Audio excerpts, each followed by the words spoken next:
सबैको जिन्दगीमा एउटा कथा छ, सबैको जीवनमा एउटा व्यथा छ, सङ्घर्ष छ। सङ्घर्ष बिनाका मानिस त, दुःख बिनाको मानिस त तपाईँले संसार पाउनु नै हुन्न। एउटा कुरा के सोच्नुहोस् भने तपाईँलाई दुःखले एक्लै हिँड्न बाँच्न पनि सिकाउँछ। किनकि मानिसले साथ दिने भनेको त सुखमा हेर्नुहोस्, बिरलै मात्रामा, थोरै मात्रामा मात्रै तपाईँलाई दुःखमा साथ दिने मानिसहरू तपाईँको जीवनमा भेटिने गर्दछन्।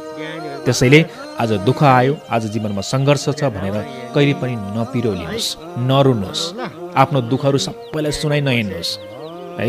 मलाई यस्तो भएको छ, उस्तो भएको छ भनेर सबैलाई आफ्नो कहानी नबताउनुहोस्। किनभने मानिसहरूले तपाईँको दुःखलाई मजाकको रूपमा पनि लिने गर्छन्। कति मानिसहरू कि सबै मानिसहरूले तपाईँको भावनालाई बुझ्दैनन् नि।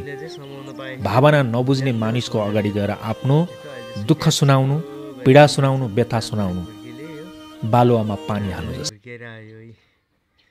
यस्तो छ यो, म जान्छ र यता जान्छ र घुर्क्याइरहेको छ यसले। त्यस्तो हो यो चाहिँ, यो डेन्जर छ यो। आज उसले कनाइदियो भने म अगाडि सर्दैछ।